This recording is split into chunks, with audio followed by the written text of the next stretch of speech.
कह सकते हैं रिकॉर्ड मतों से जीत दर्ज करती रही आम आदमी पार्टी दिल्ली में। लोकसभा में जरूर उनको हार का सामना हर बार करना पड़ता है, लेकिन विधानसभा में कोई आसपास भी नहीं भटकता है। फिलहाल इस बार क्या सियासी समीकरण होंगे ये भी देखने वाली बात होगी, क्योंकि एक और जो आरोप लग रहा है आम आदमी पार्टी पर वो ये, जिस तरीके से अरविंद केजरीवाल ने ऐलान किया कि वो सीएम पद से इस्तीफा देंगे और आज शाम 4:30 बजे उनका इस्तीफा होने वाला है। एलजी से वो मुलाकात करेंगे और अपना इस्तीफा सौंपेंगे।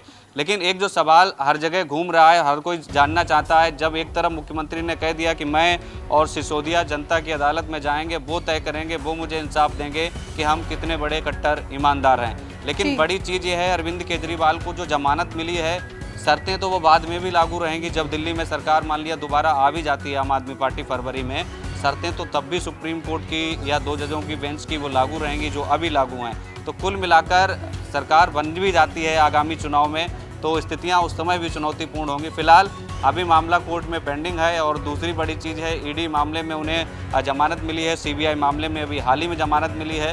लेकिन इस केस में और क्या कह सकते, बिल्कुल रानू, यहाँ पर प्रेस अभी दिल्ली को नया मुख्यमंत्री मिल गया है और दिल्ली में जिस तरीके से तमाम ऐसे काम थे वो अटके हुए थे, चाहे केंद्र की योजनाएं हों या दिल्ली सरकार के कुछ ऐसे काम हों, वो बगैर मुख्यमंत्री के साइन के फाइलें पास नहीं हो पा रही थी। तो कुल मिलाकर उनमें भी कह सकते हैं तरक्की और बढ़ोतरी देखने को मिलेगी। और जो कह सकते हैं सिंपैथी खेलने का काम किया गया है, जो रणनीति बनाई गई है आम आदमी पार्टी की तरफ से, वो भी कहीं ना कहीं उनके लिए कारगर साबित हो सकती है विधानसभा चुनाव में। बिल्कुल, लेकिन रानू बात की जाए तो आतिशी को जैसे ही दिल्ली का कमान सौंपा गया, इस पर आरोप प्रत्यारोप की राजनीति तेज हो गई है।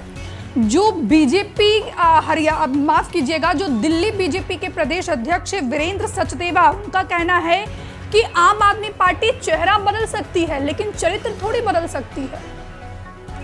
बिल्कुल, बीजेपी शुरू से ही घेरती रही है, बीजेपी शुरू से ही आरोप लगाती रही। जब से 21 मार्च से गिरफ्तारी हुई अरविंद केजरीवाल की, तभी से बीजेपी हमलावर है। और देखिए, एक नेता नहीं, मुख्यमंत्री अरविंद केजरीवाल हो, सिसोदिया हो, संजय सिंह हो, सभी इस वक्त जो है वो जमानत पर हैं। सबसे पहले अरविंद केजरीवाल को ही अंतरिम जमानत मिली थी, उसके बाद संजय सिंह को परमानेंट बेल मिली थी सुप्रीम कोर्ट से, और उसके बाद हमने देखा था अभी सिसोदिया 17 महीने बाद जेल से बाहर आए थे।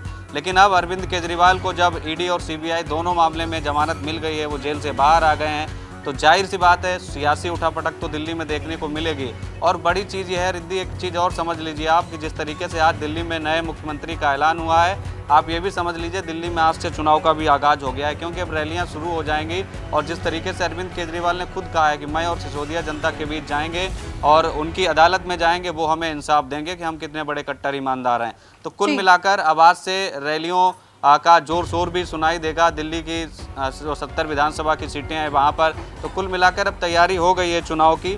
लेकिन देखना ये बड़ा महत्वपूर्ण होगा, क्योंकि इस बार अभी हरियाणा और जम्मू कश्मीर में चुनाव हो रहे हैं, और उसके बाद नवंबर में महाराष्ट्र और झारखंड में भी विधानसभा चुनाव हो रहे हैं। लेकिन 23 फरवरी को दिल्ली विधानसभा का कार्यकाल खत्म हो रहा है। तो इस बार ये देखना बड़ा महत्वपूर्ण होगा कि क्या चुनाव तीनों राज्यों के एक साथ हो सकते हैं, क्योंकि झारखंड का जो कार्यकाल है वो 5 जनवरी 2025 को खत्म हो रहा है, और दिल्ली सरकार का 23 फरवरी को खत्म हो रहा है। महाराष्ट्र का इसी साल 26 नवंबर को खत्म हो रहा है। तो किस तरीके से इस बार चुनाव होंगे, क्या हर महीने चुनाव होते रहेंगे, ये भी एक रणनीति चुनाव आयोग बना रहा है।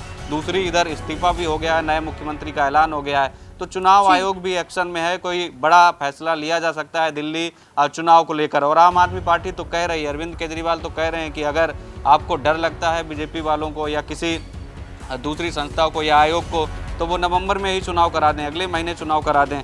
तो देखना बड़ा महत्वपूर्ण होगा क्या आधिकारिक घोषणा कब होगी आतिशी के नाम की।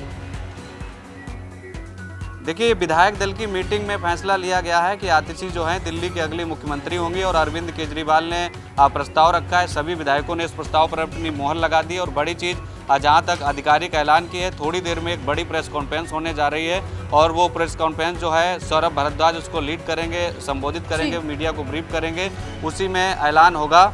और जहां तक मुख्यमंत्री के नाम की है, तो विधायक दल में प्रस्ताव रखा गया है, वो पास हो गया है, उसको स्वीकृति दे दी गई है। अब बड़ी चीज़ यह है कि शपथ कब लेंगी, लेकिन उससे पहले इस्तीफा होना है अरविंद केजरीवाल का। आज शाम 4:30 बजे को दिल्ली के जो एलजी हैं उन्होंने समय दिया है मिलने का, तो शाम 4:30 बजे मुख्यमंत्री अपने पद से इस्तीफा देंगे। उसके बाद ही जो है यहाँ से विधायकों का एक समर्थन पत्र वाला जो लेटर जाएगा एलजी को, उसके बाद एलजी दोबारा समय देंगे नई सरकार बनाने के लिए। फिर देखना होगा कि आतिशी जो नई मुख्यमंत्री बनने का ऐलान किया गया है, वो मुख्यमंत्री पद की शपथ कब लेंगे। लेकिन उससे पहले